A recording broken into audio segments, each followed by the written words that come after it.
Business ni dia macam kena ada someone that support you. Sometimes you lost. So, you dah tak tahu dah kenapa you kerja.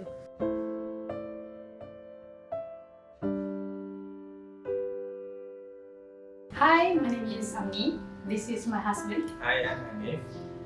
We are the co-founder of Knead and Stuff, making eclairs, choux, any choux, and also petite dessert.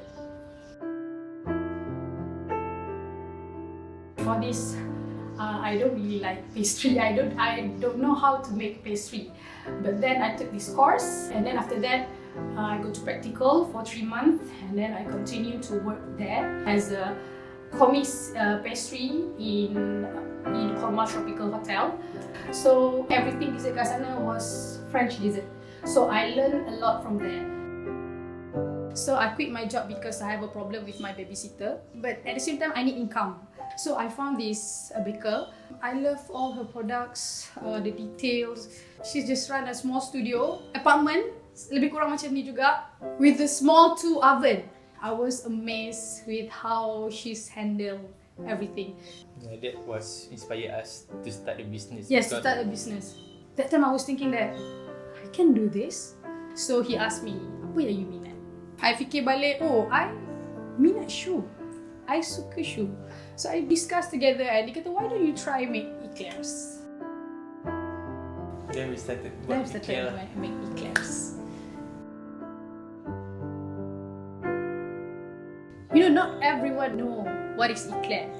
So, bila dia tengok kita punya eclair, diorang willing to pay to try our eclairs. So, bila everyone loves it, everyone give a compliment, so that makes me want to do more. We work as a team lah. My part is I have to check the orders and I have to write it down and put in the board.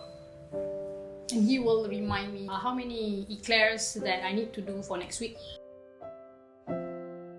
We are working at home with our son, and sometimes when we are too busy and our son is need attention.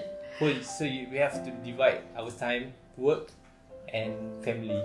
We as a parent, we need to stop to entertain our son. So dia akan keluar, mami, boring lah, mami. Business need attention, son also need attention. Son also need attention. So I have to cover lah everything.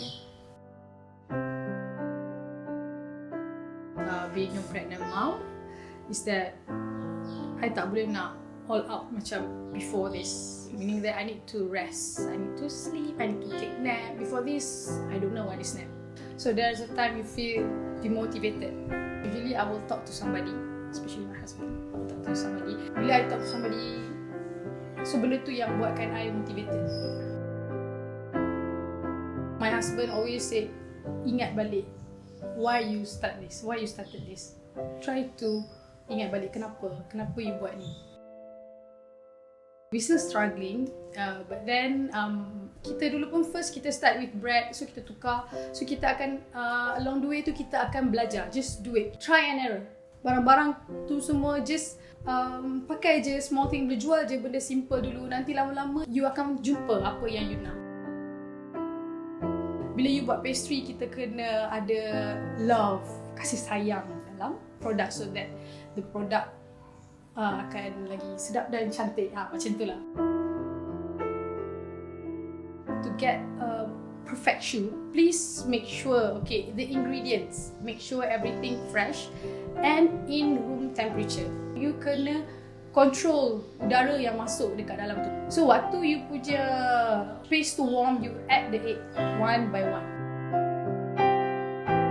So you kena preheat the oven. Temperature is very important. So kalau choux, dia mesti high heat sebab dia tak ada filling inside. So dia nak hollow dekat dalam tu. Spray water to create steam untuk lambatkan proses choux tersebut. The heat akan attack outer layer first. Never give up. Jangan cepat putus asa bila customer complain and everything. Take them for you to learn. For me, if I had some negative thoughts, I just look at my son lah. Yes, betul. That one make me happy. And always say thank you to your partner.